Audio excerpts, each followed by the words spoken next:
I'm a lesbian and had drunk intimacy with my male boss who's a decade older than me. He's now bragging about it. My boss is 30 whilst I'm 20, and from the moment I met him I think I caught his eye. When I first started this job, he always said things like someday, I'm going to transform you to a straight girl, because you deserve a normal life. I got favors from him, my hours were always more flexible, I was always granted time off, he kept me in his office a lot to talk about my stellar performance at work, things like that. He has on a few occasions commented about my looks before. Nothing too provocative, just telling me he likes a new hairstyle or I have nice eyes. When I told him I was lesbian, his response was what a damn shame. A thing which is important to note, is that I have never had intimacy before and I always liked girls, but I have always wondered what straight intimacy is like. I've said this once in his office in front of him. Now while he may sound creepy from my descriptions of him, that is not the case. You see, when I moved out of my parents' apartment to a bigger city, he became kind of a father figure to me. We discussed a lot of things in the office and we became really close friends. He always helped me when needed it, even not on work-related matters. I knew he may have been interested in me, but since I was lesbian, I thought he would never try anything and trusted him fully. As I said, when I first started, I was not a big fan of his comments, but over time things changed. He became very respectful to me and told me really kind things about me being gay. There was never a single incident where he ever made an actual move on me, until a few days ago that is. So a few days ago, the two of us went on a 2-day training trip and we had only one hotel room with one double bed. I was okay with this at the time, I didn't know how things would turn out. Well, after the training day we bought some wine and we drank a lot in our room. I don't remember a lot because I was wasted. I do remember though that when we went to bed, he started touching me and asked me if I'm okay with it. I responded I don't know, I don't care, and then it happened. The thing is that I don't remember if it felt good or not because I was really drunk. I know I would have never done it sober, but for some reason when I was drunk I was more than okay with it.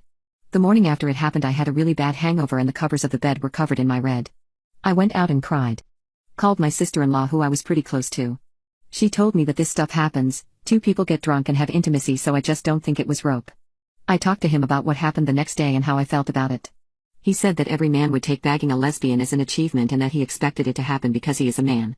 He also told me that if he knew I would feel this bad about it, he wouldn't try anything. He thought that it would benefit both of us, because I was really into it and had provoked him and we made out a lot, which was something I initiated. My idiot husband pranked me by dressing up as H-Tiller for Halloween. My great-grandparents died in the Holocaust. My husband has been a prankster since the day I met him, and it was something I found quite adorable at the very start. Whenever he would put salt into my coffee instead of sugar, plant a whoopee cushion underneath me, or wake me up in the morning by splashing a tiny amount of cold water on my face, I didn't mind. Those pranks were harmless, rather fun, I sometimes joined in on the fun and pranked him back. But things escalated. I'm not sure when, but my husband decided that he needed to up his prank game. About 6 months ago he pulled the first prank that had ever crossed the line in my opinion. He knows I am deathly terrified of spiders. I can't explain it, but my body just freezes up whenever I go near a spider, and God forbid I ever come in contact with one. I was having a bath and kept the door unlocked as it was just my husband and I in the house. While I was relaxing and listening to music with my eyes closed, I felt my husband come in. I opened my eyes and saw him dropping a small box of spiders into my tub. There must have been 10 to 15 spiders. When they all dropped into my tub, I let out an ear-piercing scream. I can't accurately describe how terrified I felt with that many spiders getting dumped on me. I jumped out, ran out of the bathroom screaming and crying, and my husband was laughing his butt off. He slept on the couch that night. I was very short with him for the rest of the week, and it was only after he promised to never pull such a stupid prank again that I forgave him.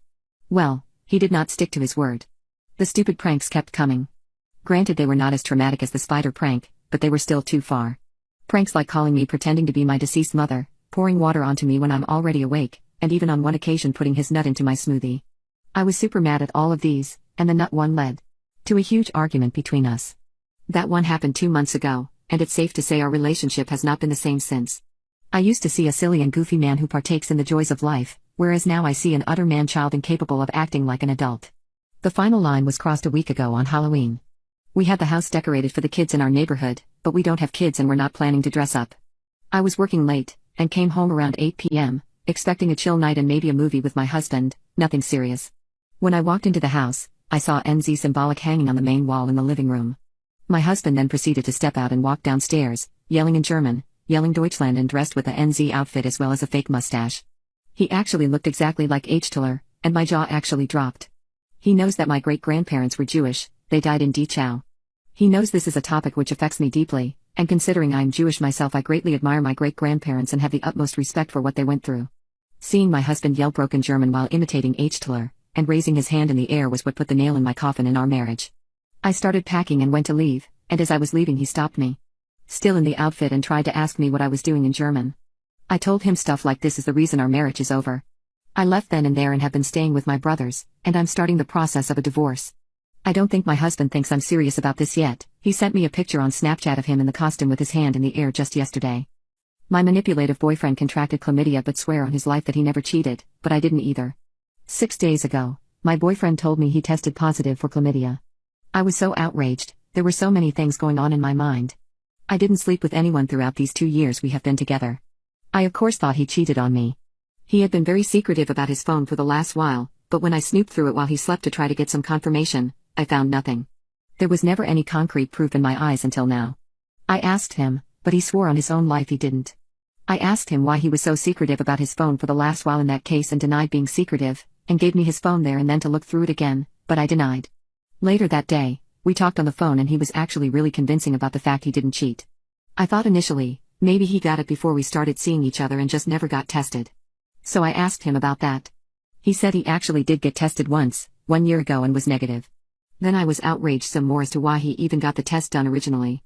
He said he went and got tested because he was having painful urination. We kept going back and forth. Later, I guess he got his actual results, and what did the results say? That he was negative for chlamydia. I asked him why he told me initially he had it. He told me when he was talking to the nurse, they told him it could be this. My first question was, why did you tell me you tested positive when you didn't have your results? This to me was super weird. But I had calmed down because seeing that result put my mind at ease that he didn't cheat. However, one weird thing was that he kept insisting I go get tested. He must have mentioned it 4 times that same day. And kept telling me, "Send me your results when you get it." If he didn't cheat and I didn't cheat, and he already had a negative result, why was he so insistent I get tested? I got tested the same exact day we were talking about all this. I got my results a few days later, and I was positive for chlamydia. Same thoughts came back, he was definitely cheating on me. I showed him my results. And his behavior was super weird. He asked me if I had slept with someone else, and said that he wouldn't be mad if I did. I was confused by this. He said, "Just go get treated, babe." Now I know it's possible I could have given it to him from my previous relationship that I was in.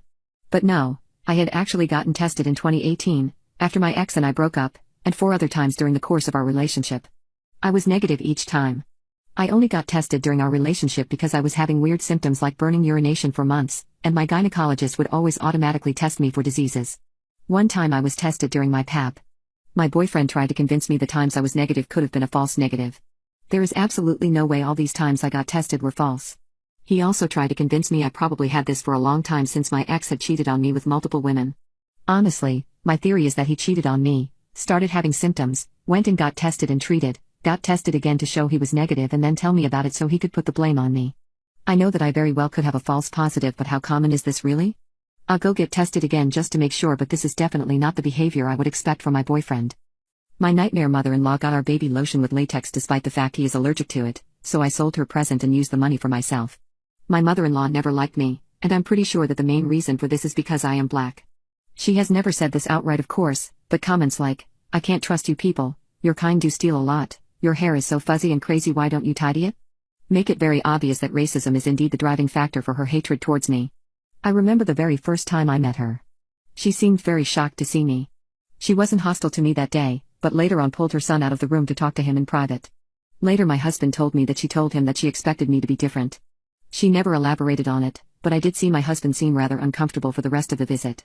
Her racism became more clear as time went on, and the previously mentioned comment started about 6 months into her son and I dating. Her racism became more clear when I became pregnant. She was not happy at all about having a mixed-race grandchild. Her comments about the grandchild were the one that made the most uncomfortable, and it was due to this that we never let her babysit him, and never even let her hold him. She didn't seem to mind, however, as she called my son a mule. I'm a very calm person, and her words were only comments, however, and up until Christmas Day a few days ago she has never done anything outright violent or dangerous. I actually got used to her comments to me after a while. They were only the empty words of a narrow-minded woman, and my husband defended me every time. Well, Christmas came around and she asked us if she could come over for dinner as she had a present for us and for our baby. I had a present for her too. We had not cut contact with her fully, which now in hindsight was a mistake, but I did genuinely think that eventually she would come around, and never in a million years did I perceive her as dangerous. My husband and I discussed it and we told her that she could come over, and the only thing she had to do was be respectful to me and the baby. She agreed. She ended up coming over and we had dinner. We caught up. It was somewhat pleasant. She never made any hostile comments and WWE actually had some good laughs. Her present to me was a bougie watch which I thanked her for, and my present for her was a fancy skincare set.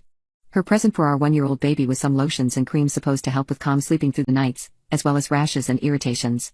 She said she did her research on the products and knew for a fact it was safe to give to the baby. She ended up leaving the house and after she did, I put our baby to bed and my husband and I had some drinks. We were both astounded at his mom, and we even contemplated opening up the family more to her. She may have been nasty at first, especially towards the mixed race of the baby, but she seemed to be making serious progress. While we were drinking, my baby woke up and started screaming.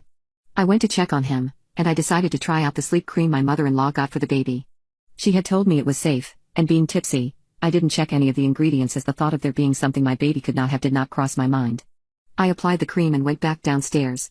A few minutes later my baby was screaming again, but this was a different scream. It was one of him in pain. I went upstairs to see what was going on and I was met with a horrible sight. My baby had a rash and was doing everything he could do scratch himself. I picked him up and held him trying to calm him down, and simultaneously read the bottle of cream. I read as carefully as I could. That's when I saw it. Latex. My baby is allergic to latex and my mother-in-law knew this. We had informed her of this in the past when she bought a product with him with latex, and we had to let her know that as much as we appreciate the gift our baby was allergic to this. I also recalled my mother-in-law saying she had done her research, meaning she deliberately bought him something with latex.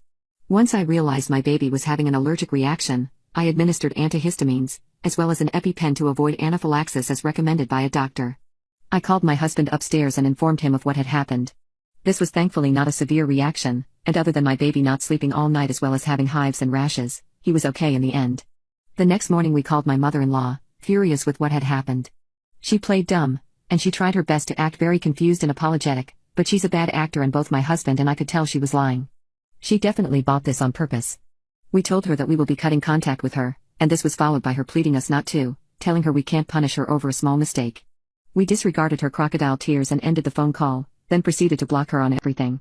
I then had the idea of selling the watch she bought me as a way to signal to her that my husband and I never have any intentions of regaining contact with her. The watch ended up being worth almost $2,000, my mother-in-law is very wealthy, this is pennies to her. I sold it for $1,600 considering it was second-hand but without a scratch. My husband and I used the money to go out to a Michelin star restaurant last night. We still have a lot of money left over from the watch, and are thinking of spending it on things such as NBA tickets to our favorite team's game, days out for us, essentials for the baby, spa dates for us, things like that. We're collecting every receipt for this. We also have a photo of the watch listing. We plan to compile all of this once we have used up all the money and send it to my mother-in-law to let her know what we have done with her gift. My nightmare stepmother was driving drunk and caused the death of my twin sister, and I told her that I wish she died instead. My stepmother and I had never seen eye to eye, not least of the reasons being that she was an alcoholic who happened to be my father's affair partner. She drinks perhaps 4 times a week, regardless of whether or not we are in the house, and has a tendency to get very aggressive when drunk. She has tried to lay hands on me before while drunk, but I was able to defend myself. Last year in September, my twin sister and I had a volleyball game at school. My dad was out of town, so our stepmom had to come pick us up. She arrived an hour late because she took a nap while drunk and forgot about us.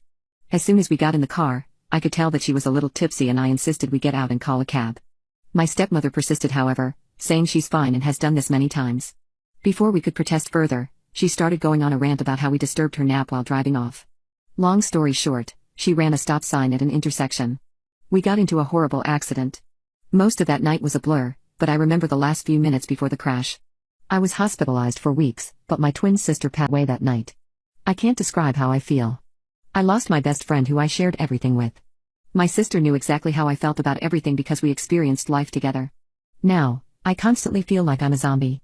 I often think about ending my own life because living is unbearable without my sister. Well, last night, my stepmom made a special dinner for her birthday. After the accident, I stopped eating dinner with the rest of my family. It just feels wrong eating without my sister at the table, so I eat alone in my room. Well, my dad insisted I eat with them downstairs. I protested but he begged me. Dinner started off normally. My stepmom announced to my brothers, 8 and 5, and I that she was pregnant. My brothers were really happy and asked for the gender of the baby. My stepmom excitedly said that it was a girl. My brothers kept talking about how excited they were about getting a younger sister. My stepmom mentioned how they could help decorate her nursery. I looked up and asked her, which room would be the nursery. She excitedly said that she was going to use my twin sister's room. She mentioned how she already started removing things from her room in the morning and putting them in the attic. I asked her why she didn't bother telling me before she went ahead and started moving my sister's stuff. It was a big deal to me because aside from me, no one has been in her room since she's passed. Sometimes when I miss her, I sit in her room to feel closer to her. And some nights I fall asleep in her room. My stepmom got really defensive. She said that I needed to accept that she was having a baby and needed the empty room. I told her that I understood that she was pregnant, but a heads up would have been nice before she started removing things from my sister's room. She looked at me and said that she didn't need to tell me anything because she was the mother of the household. She said she was doing what was best for the interest of her baby and she didn't need my negativity. I stayed silent trying to tune her out, but I snapped when she mentioned how I needed to accept my sister's death and move on. She said something along the lines of, "Your twin passed away and you need to accept that. It's hard, but you've got your father, your brothers and you're getting a new sister who you can build an even stronger relationship with. You need to move on because nothing will bring your twin sister back." I knew I was getting angry, so I excused myself and left the table.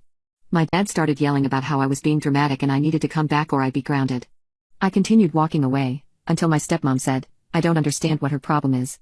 She couldn't even bother to be happy about my pregnancy, but she's angry about me moving things out of an unoccupied bedroom." I turned around and stared at her in disbelief. My stepmom often acts like my twin sister never existed. An example, 2 months ago, I was at Walmart with my dad and stepmom. We were buying a birthday present for my younger brother and they got into a conversation with an older man. I wasn't paying much attention, but the old man asked my dad how many kids he had.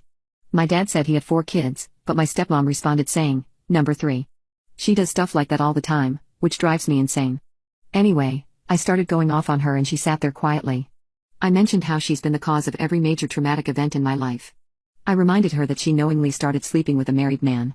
She knew he had a wife and kids, but she didn't care. She broke up my family, sending my mom into a deep depression which ultimately led her to move away. Then I reminded her that she was too preoccupied with ranting about how we disturbed her nap, on top of being under the effing influence which ultimately led to a car accident that had me hospitalized for weeks. And I lost my twin sister because of her carelessness. The only way she got off scot-free is because Dad and her have some connections with law enforcement, and since we were the only ones hurt, she avoided legal punishment. I told her that she had no right to just take things out of my sister's room. And I wasn't angry about her new baby, but the fact that she started boxing and removing stuff from my sister's room without even telling me in advance. Then finally I told her that it was cruel of her to tell me to move on from the traumatic death of my twin sister. She argued back that the accident happened and I was living in the past. She said everything happens for a reason and God works in mysterious ways. I straight up asked her if she thought that my sister's death could not have been avoided. And she responded saying, "It was just unlucky fate." My stepmom then told me that I make her feel like I wanted her to die instead. I just stayed silent and she kept asking me if she was correct. I turned to walk away and my stepmom grabbed my arm. I asked her to let go and she kept saying, "You want me dead, don't you?" I stayed silent again, but she kept repeating it. I eventually got mad and truthfully told her that my life would have been easier that way. She started crying and my dad called me heartless. I apologized a few minutes later, but my dad snapped and asked me to leave my stepmom alone. Since then, my dad has been giving me the silent treatment while my stepmom just avoids me. The heartbreaking story of baby Eleanor that will make you cry. The story of baby Eleanor is a story about a baby girl born in the gulags, which were the labor camps of the Soviet Union. While not as known as the camps in NZ Germany, they were arguably even more brutal. While they were not advertised as death camps, they may as well have been. With prisoners working in t-shirts and no shoes in -30 degrees in snowy Siberia, it may as well have been hell.